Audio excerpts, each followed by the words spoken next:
Friends and watchers of illusion, welcome to another Delboy film retrospective and unboxing. And I chose this one because I've become quite nostalgic and I needed to go back and watch a few films starring a couple of actors that are in this film we're going to be talking about. Um, I can't think of two better people to put together. But I just need to sort of like give you the pedigree of this film, and then I'll mention what the title is. Um, First of all, it's directed by Donald Petrie. He's done 14 films and 18 TV films. Some of those films are Mystic Pizza, 1988, Richie Rich, 1994, and My Favorite Martian, a TV to film version in 1999, amongst a few others. And then there is the writer, Mark Steven Johnson. He's done 10 films, of which 8 of them he wrote and directed. He did Simon Birch in 1998, Daredevil, the year 2003, Ghost Rider, 2007, and one that he just wrote, Christopher Robin, just recently in 2018. But the reason I'm bringing this one up is because of two very favourite actors of mine. They are Jack Lemmon and Walter Matthau. And that's one of the reasons why I held back a little bit, because I'd have loved to have done a portfolio of these two actors of mine. I've watched them for years and years and years. I've got so many of their films. They just make me laugh. Individually, fantastic. Together, oh my God, I just can't stop laughing. The two. So let's just give a little bit of history. Jack Lemmon, what can I say? He's done at least 66 films in his career. He was born in 1949 and died in 2001. He had 2 Oscars, 6 Golden Globes, 2 Primetime Emmys, 6 Oscar nominations, 1 Lifetime Achievement Award. I mean, what a career. He directed a film called Koch in 1971, which he also had Walter Matthau star in. They were both very close friends at this particular point. The Oscars that he got were for Mr. Roberts in 1955 and Save the Tiger in 1977. But there are just so many favourite films I've got of Jack Lemmon. Most people know that I love Some Like It Hot. One of my favourite comedies, just absolute classic. One that I'm always telling people, forget the fact it's black and white. It's a Billy Wilder film, superbly shot, absolutely funny. Must go and watch. It's not for everybody, I know. I say that to people and they go, I watched it and didn't think much to it. I don't know quite what to say to those people, because for me it just hit that funny bone. But some other films, The Save the Tiger, The Apartment, Days of Wine and Roses, China Syndrome, which I've already done a capsule review of, Missing, The Odd Couple, JFK, Glengarry Glen Ross, Grumpy Old Men, which we might say something about in a moment, and TV movies, 12 Angry Men, which also won an award based on a famous film that everybody thinks is a classic, and Tuesdays with Morrie. Tuesdays with Morrie is one of those films that really can make me cry, and I've only ever bought Tuesdays with Morrie for 2 other people, because I thought that they would get great feelings from it. They would understand the gesture and why it was given to them. Fantastic film, and a great book. But we can't take away the fact that there is also Walter Matthau, who's done at least 90 films. was born in 1920 and died in the year 2000. In fact, Jack Lemmon died literally nearly about 1 year after his friend. So Walter Matthau's had 1 Tony Award, 1 Oscar, 2 Baftas, 1 Golden Globe, 1 Walk of Fame Award, 7 Golden Globe nominations, 2 Oscar nominations, 4 BAFTA nominations. What a career these two had. Absolutely fantastic actors. His Oscar was for The Fortune Cookie, another Billy Wilder film from 1966. Absolutely fantastic. Some of the fave films I've got with Walter Matthau is Odd Couple, Bad News Bears, California Suite, which is a very weird film. I mention it because it's an ensemble cast. It's a sort of like many different relationships going on in this hotel. Sunshine Boys, Taking of Pelham 123, which is one of those films where a lot of people have to spin a coin to really work out, is the original better or is the remake made in the 2000s better? Even I have to think twice on that one. Then you got Dennis the Menace, JFK, and Guide for the Married Man, which I thought was hilarious as well. The difference between Walter Matthau and Jack Lemmon in regards to their health is that Walter Matthau was a heavy smoker. He had 2 heart attacks, both of them filming 2 very important films. One of them being his Oscar-winning film. He had a colon tumor removed in 1995 and 2 bouts of double pneumonia. Such a shame that his health was letting him down towards the end of his career. I'd have loved to have seen more collaborations between Jack Lemmon and Walter Matthau. And it's the collaborations that I want to talk about because they did nearly, I think, 10 films together. And the film that we're going to be talking about, which I'm sure you know from the title, is this particular film, which is Grumpy Old Men. And if you have a look, you'll see that this one is a double bill. Grumpy Old Men and Grumpier Old Men. Yes, this film was a hit. It's not their first collaboration together. Basically, they'd done films before this one. Most famously, I think, is probably The Odd Couple, the one that probably gets the most talked about and the most recognition. But most of the collaborations that they were in were just absolutely fantastic. So what can I say really about Grumpy Old Men? Well, it's another one of those films that is set around Thanksgiving, just before Christmas. And so there are not that many Thanksgiving films that I can think of that people watch around about that time. Planes, Trains and Automobiles comes to mind. But this one comes a pretty darn close second. I'll watch this one just on the lead up to Christmas. And as many people know, I just love comedies.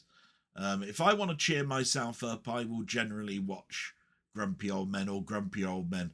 Both of them are hilarious. And it's set in I can't pronounce this very well. It's Wabasha. It's in Minnesota anyway. And it's set during ice fishing season. So like I say, Thanksgiving leading up to Christmas. These 2 people are next door neighbors, but they're also old friends that are now enemies to each other. There was something that happened in their past that made them hate each other. There is a one-man upmanship in this film that rides all the way through it. They play very cruel tricks on each other. The characters' names are John Gustafson, that's the Jack Lemmon role, and Max Goldman, that's the Walter Matthau role. So they're both widowers, they're both retirees, they like ice fishing, and they've got friends in the community. One of their biggest friends is a person called Chuck. He runs the bait shop. And as you go through this film, you'll get the sense of community that's going on here. They live in a street. They know everybody in the street. They're constantly talking all the way through this film a little bit about death. And I think it's because of their age, that they're looking at their own mortality. There's conversations in it, where they're talking about a person down the road that's just died, and they said, "Oh, how did he die? Stroke. Ooh, wouldn't want to go by stroke. Much prefer cardiac arrest, nice and fast." Something like that, which is not the nice particularly subject to talk about, but it's the way that they handle it is just so much fun.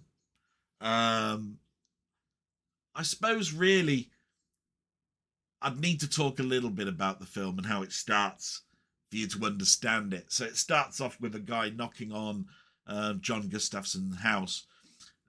You see Jack Lemmon trying to leave the house, trying to get away from this guy. So he climbs up the top of the house, goes down the side of the house, and wanders round the back to the front of his next door neighbours. His next door neighbours being Max Goldman. Max Goldman then leaves his house just at the time that John Gustafson is at the front, and this guy is approaching them saying, do you know where Mr. Gustafson is? This instantly starts Walter Matthau off, slagging off his friend right next door, just standing right next to him. It says, "Ooh, John Gustafson. Yeah, I know him. Don't know where he is though. He's loco, mental. He's sort of like goes down the street talking to trees, hangs around kinky strip bars. Weirdo. Don't want to meet him. Horrible person." That sort of thing. And you've got to take all of these insults while you're just standing there. It's just hilarious. And it's the wit and the one-liners that sort of get you through this film. You'll see them many times going into their houses. Walter Matthau's character Max will turn around and say, "Oh, your cat crapped on my crapped on my steps again." And Jack Lemmon's character John Gustafson would say, "Oh yeah, who said you can't train a cat?" It's that sort of thing. They call each other moron and all sorts of stuff. Anyway, the reason that this film is about is because there's a new person that's moved into the house opposite. She's a beautiful redhead, played by Ann-Margaret.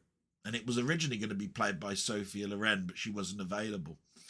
And this character of Ann-Margaret's called Ariel causes uproar. Just her being in the street has got tongues wagging. She basically visits both of the of John and Max's on different days. And it seems like it starts off a rivalry on who's going to basically get to date her first and possibly even marry her. And it starts that rivalry off again. That is hilarious and goes all the way through the film. And then you learn of all the different other characters in it. John Gustafson has a daughter played by...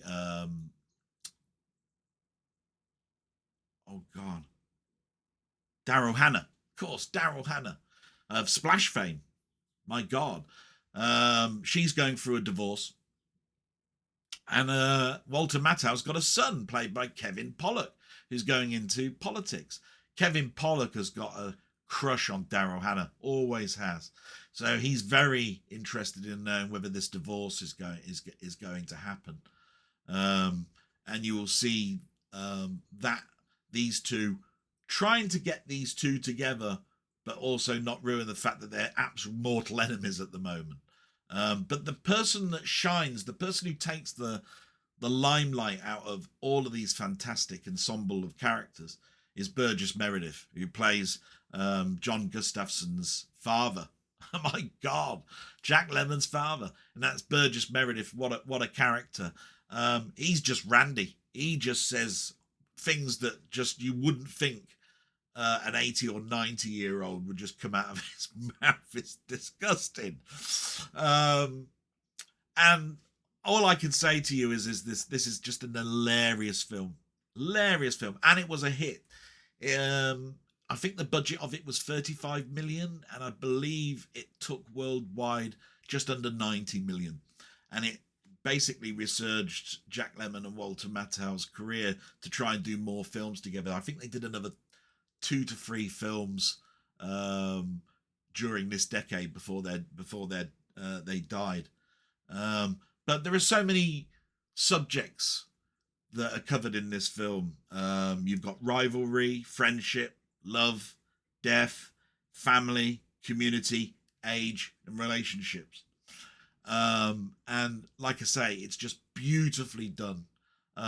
So much better, I think, than many of the comedies that were during the 90s. I remember the 90s comedies of being mostly redos of old Hollywood films like Father of the Bride. Not taking anything away from those types of films, but this is not a remake of anything. It's brand new, but done in the same sentiment. I mean, I just can't praise this film enough. It's one of those ones that if you're feeling down and you need to smile, watch this film. Absolutely fantastic. So I suppose we better get to opening. Now, this is just a standard disc. You can get them both individually or as one. Much harder to find as one film. Generally, if you want to buy this as 2 films on one disc, you have to go to America. This is an American edition, but it is not region protected. So I'm just going to get the cover off of this, and you can see that it'll just be one of those economy basic packagings. Get rid of that rubbish over there. Oh, horrible cellophane. Go away. So there we are, the case again. Grumpy Old Men, comedy double bill. There it is on the back. And inside, you've got the one disc. Economy packaging, which I can't stand. Very basic disc. Blu-ray. I'm not quite sure if it's a BD50 or a BD100. Can't quite tell from here. But all I can say about picture is it's lovely. It would look so much better in 4K. And the reason that I say that is the follow-up Grumpy Old Men is not set in the winter. It's set in the summer, and that was on purpose. But even in the winter, you've got the lovely whites and then remnants of normal weather underneath it. You know, I mean, all the cars are covered, but you can see the cars paintwork and everything as they're scraping the ice off. You got the lovely ice scenes, snow plows, quaint towns in America. In the summer, total contrast. It's gorgeous. It's lakes, reeds, wooden huts. Gorgeous. Absolutely, I'd love to visit there. Absolutely fantastic. So that's all I've really got to say about Grumpy Old Men. It is a thumbs up from me. I will go back to this film whenever I'm feeling down. I will watch this film regardless of it's being set in Thanksgiving. I'll watch it throughout the year, but it is a Thanksgiving film, and one that I would definitely put down for you to watch around about that time.